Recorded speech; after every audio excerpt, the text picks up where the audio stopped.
Welcome to Connect, a program where we explore our connections with the community. We talk about how the community sustains us and how we help others to support the community. Today we have a very special program because we're not only talking about our local community in Santa Cruz, but we're actually going to take you to Burkina Faso. I have with me here Pierre. Yes. Pierre Yamleowo, Balma, and James Vermilyer. So why don't we start with you, Pierre? Why don't you tell us how you got involved and what is your background? Okay. My name is Pierre Yamleowo Balma, and I'm from Burkina Faso and in West Africa, particularly from the little village of Zao in the Kupela province. And yeah, I get involved with the Tool for Change when I came here and visit, because of my friend invited me to come and visit. So during that visit, I started the program. And how in your childhood, how did you get the idea of the importance of this? Okay. To go from the beginning, how I get to be here first is because of Peace Corps. And a friend of my dad, in the 60s, he get to our village when I was only 1 year old. And the day he arrived in the village was really a spectacular day because it was a harvesting season and people was gathering their tools and food everywhere, and there was a music. We work with music. All the time we're doing things, we're working with music. And I think the first group of Peace Corps, when we get to the Kupela province, they hear the music in distance. And this gentleman decided he will follow the music and find out where it is. And he borrowed a bicycle from a guard, and he took a ride, and he rode his bicycle, and when he rides on a hill, he found a village with hundreds of people playing and dancing and working in the rhythm of music. He was so fascinated, it was so incredible for him. It was his first time to sitting like that. And he saw two women pounding millet in the mortar. And he went to talk to them. He wanted to say hi to them. And when he get to the place, he put down his bicycle, and there was a little baby playing in the ground with the grass, and he picked up the baby and smiling with the baby. And the two ladies stopped doing what they're doing, and the baby mom goes to take his baby. And the old lady said, don't worry, he's playing with the baby, he's having fun, so he's a good one. He's a good person playing with the baby. Go get your baby and ask him what he wants. So she went and get the baby and asked him, what do you want? And he said, Mamwana songa ya mamba kosongo. That means I'm here to help you guys get clean water. In the 60s, there was a big infestation of guinea worm, and it was coming from bad water. So those Peace Corps people were sent to Burkina Faso to help people get clean water and get rid of the disease. So as soon as he said that, and the lady was so impressed that because this guy he's speaking our language, and he's interesting, and then go call your husband to go come meet him. So my mom went and bring my dad to meet the gentleman, and when they met, my dad said, oh, your mission is good, you want to help us, we're very happy about that. So why don't I take you to go meet the chief of the village? So we decided together how to do with you. So my dad took him to the chief house and introduced him to the chief, and the chief was so happy and said, wow, this guy came to help us, that's beautiful. But you know, it's the first time we're seeing some kind of person like that coming to visit us. I think it's better for you to go back to your house with him, let him there for 3 days and observe him. If he's behaving well, we keep him. If he doesn't behave well, we let him go. So that's how my dad brought his friend back to our house and said, the chief said, you can stay here.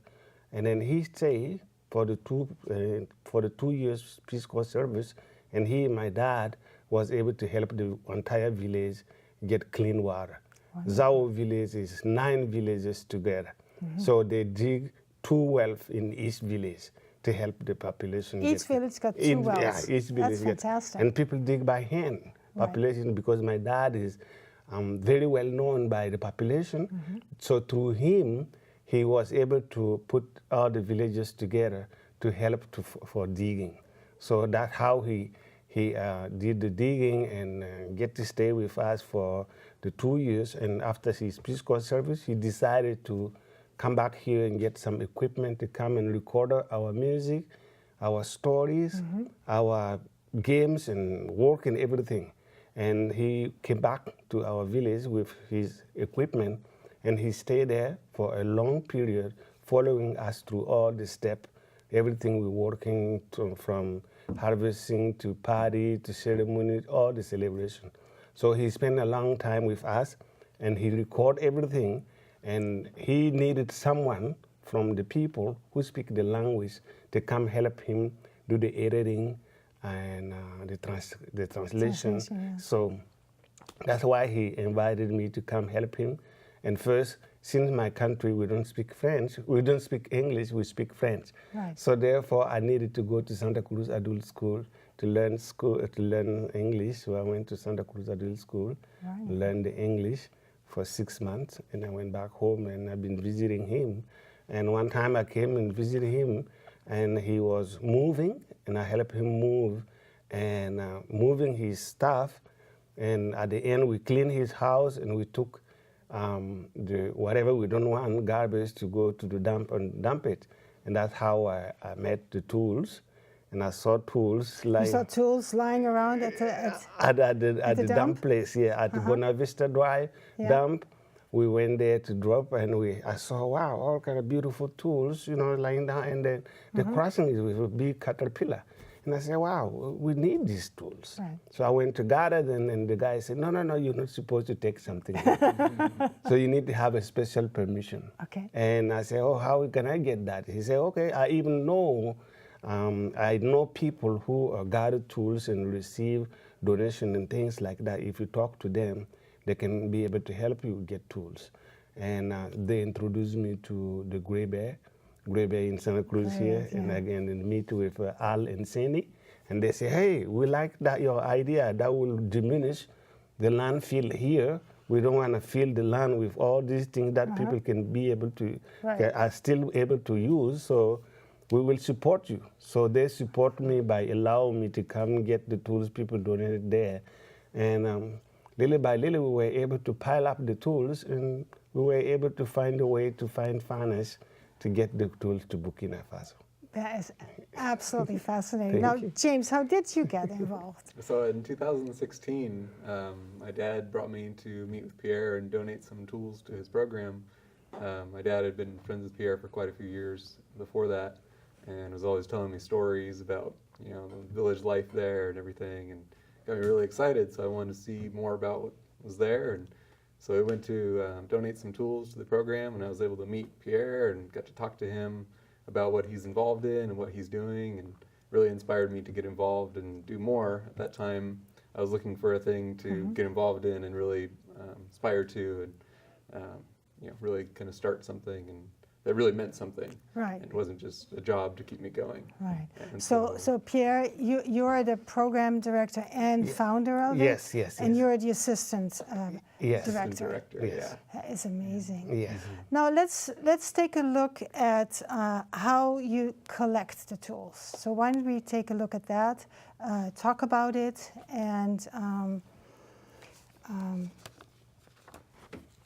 why don't you start with how you collect the tools? So we, mostly it's been with the community, people that we know already, and we just spreading the word that we're looking for tools, and they let their friends know, and we've just grown this community of people local in the area, Santa Cruz, and where I'm from, San Batista, a little bit smaller town, just reaching out to our local communities and seeing where we can possibly get some tools. We get a lot of donations from a lot of our friends and other people in the area.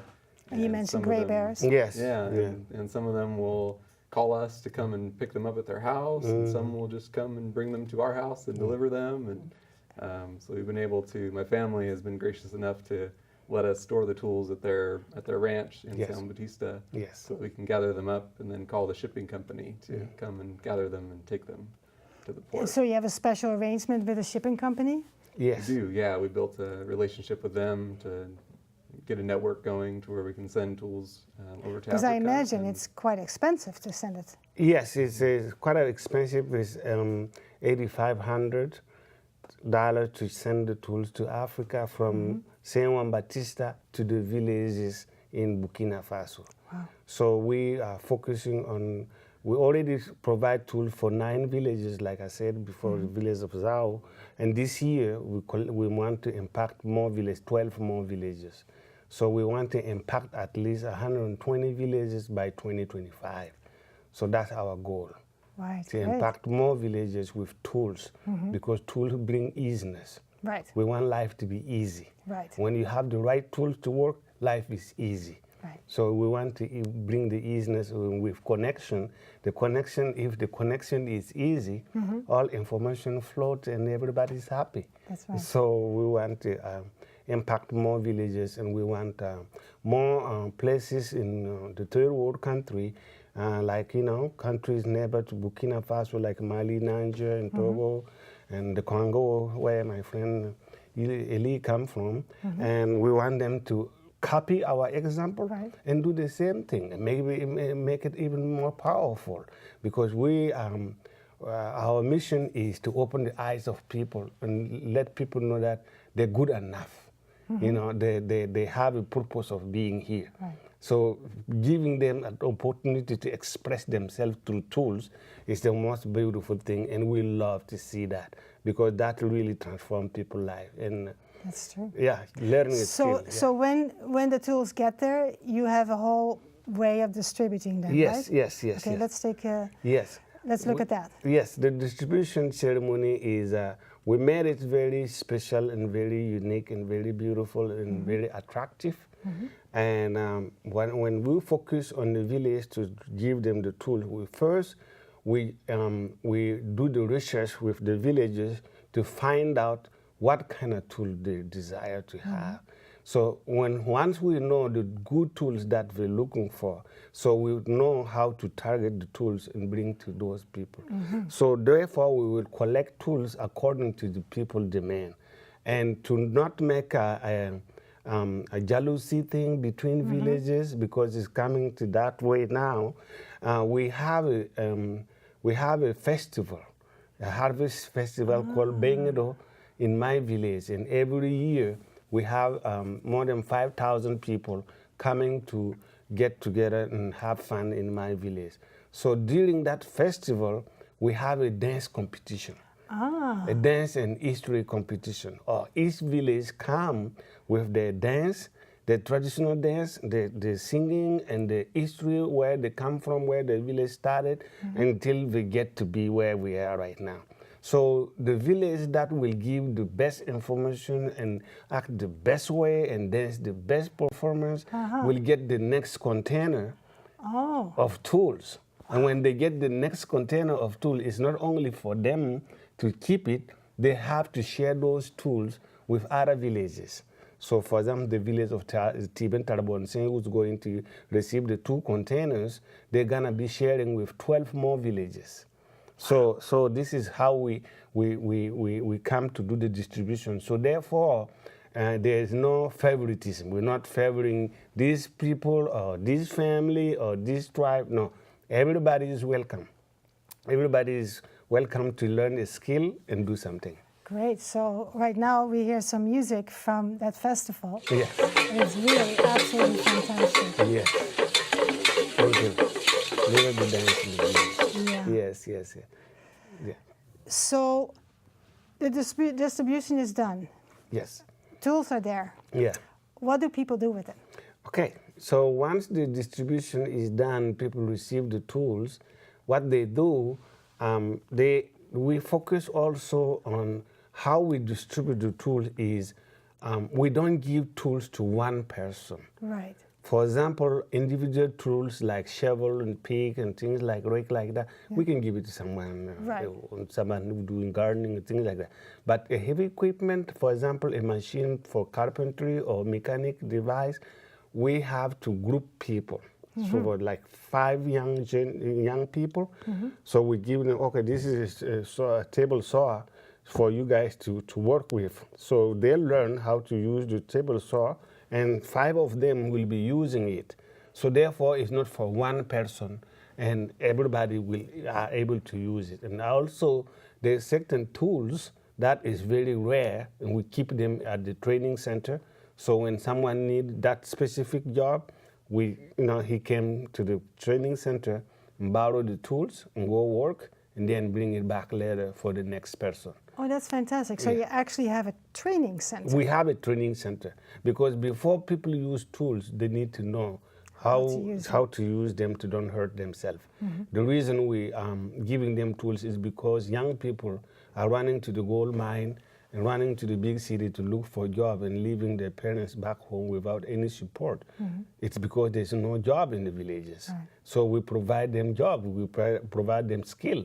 So you learn carpentry, mechanic, masonry, gardening, everything. So you can remain in your village and help your people and help yourself. Because before the tool for change, when you have a bicycle broke down, you have to carry your bicycle for maybe 7 miles to get the bicycle fixed, 7 to 5 miles to get the bicycle fixed. So therefore now we have tools, we have mechanic tools, mechanic kit we give to people, they're learning how to use them. So therefore they're fixing bikes from the immediate villages, and that's how we distribute the tool. The people who really need the tools to do a specific job to transform their life. Right. Yes. A lot of agricultural tools. Yes, a lot of agricultural tools, because 95% of the Burkina economy is based in agriculture, and we are farmers. I'm from a family of farmers. We are farmers, and we grow food, we grow our own food, we grow our own animal, and do everything. And beside that, my family is a family of crowners. We're the one who crown the kings and queens. And I see that we also have clothing. Yes. I mean, people who make clothing. Yes. Wonderful. Yes, we have, we grow cotton. Most of our traditional clothing come from our cotton. We grow our cotton and we weave it and we make all kind of things, just like I'm wearing right now. It's cotton, it goes grow in the village and dye it in different colors, and then make a shirt out of that. So yes. It's fantastic. Yeah. So tell me a little bit more. I heard you say about we crown the king. Yes. How does that work? Okay, for example, in my village, we are one of the unique villages putting this a democratic system, if you want to name it this way, in a traditional way. Our village is one of the unique villages where the kingdom doesn't go on one particular village, family. It goes around. So therefore, the population pick the next chief, the next king, to lead them. And we are the one who knows their background. We know how they used to be, and we know the knowledge that they carry, and then they can pass that knowledge to the next generation. So people who have really great skills in using the tools that you brought in, those people are being looked at to crown the king? No, crowning the king is our traditional way of doing things. But people who learn to use the tool, they use it for themselves and help their own family. So they use it's because the government, my idea is to help the government provide jobs for young people. That's how we come with the Tool for Change program. It's providing them tools will provide them jobs. So therefore, when someone learns a skill, they are able to excel in their own village. They're able to help their parents. They're able to impact the other villages, because they will say, "Oh wow, I want to be like this person. I want to know how to do things like this person." So they become inspiring. That's what that's what I understood. I probably didn't say it correctly, but that's what I understood. Yes. That is really fascinating. Thank you. Yes. So James, have you been in Burkina Faso? I have not yet. I haven't been to Africa yet. It's one of the places on my list. I've always wanted to go, and I'm really excited to have this opportunity to go there and not just be a tourist, but really have a cause and something to do and really feel good about. And really, really excited about the opportunity and Right. where I'm going in the future. So you basically work in our community to get people to understand the importance of the Tools for Change Africa. Yeah. And how do you do that? Mostly I've just been helping Pierre, learning the way that the program works, and just being with him every step of the way and helping him with all things that need to be done. And there's a lot for me to still learn and still see, and Right. especially the Africa side of it, and seeing, I've seen pictures and those speak 1,000 words, but Right. to actually be there, it'll be, Right. amazing. And you and your family helped with video that you have on your website. People can go to the website and see a video, right? Yeah, there's videos and there's slides and there's different pictures and there's places where you can see how to get involved with our program and Right. see pictures of the tools being used and the distribution ceremony, and all that stuff is up there. So I'm actually getting to the point where, okay, so let's say people, are listening to the program, are really interested in what you're doing. And so you have a website, you have an email address, you even have a phone number. What's your phone number? 831-713-9431. So people who would be interested in communicating with you could do that. Yes. And your, what's your email address? Is toolsforchangemyafrica@gmail.com. At gmail.com. Yes, toolsforchangemyafrica Right. @gmail.com. Excellent. Yes, and to add for what James is doing for the program is wonderful. It's so fabulous because we need young people like him to help us with computer work and connection with the media, with connection with the outside world. And he, as a young man in this country, in the developing countries, they know how to use computers. Right. And this is what needed right now. Even in villages, we need to start teaching young people how to use at least cheap laptop and things like that, because the whole world become a nice little village. So anything happen in the Burkina right now, you can click and you see what is happening there. Yeah. So therefore, having someone who knows computer and how to do things is really helpful to the program. So you're working at many different levels, young people, people your age, and even older. Yes. So you brought us a very special guest. Could you tell a little bit about Elie? Yes. And then we're going to listen to Elie playing some music. So why don't you introduce us to Elie? Okay. Monsieur Elie Mabanza is from Congo, the Congo Republic of Congo. He's been here for quite a while, and he came from a musician family, and he is a great musician, and he has a lot of performance, and he's been performing around Santa Cruz, around the Bay Area, and doing good. He's been going home to visit his family and help the villages, especially young people who want to excel in the music industry. He's trying to connect them with all kind of sources here so they can help them, because right now young people, they have the great idea, and then when we listen to young people through the songs, we can understand what is their deeper desire, because they express themselves right now nowadays through music. So Mr. Elie Mabanza is one of the guys from Central Africa who's here to bring the peace, a message of peace, happiness and relaxation and connection. Yeah. This is really connection. Well, Pierre, Mr. Pierre, I want to thank you, and I want to thank James. And why don't we listen to Elie Mabanza? Sure.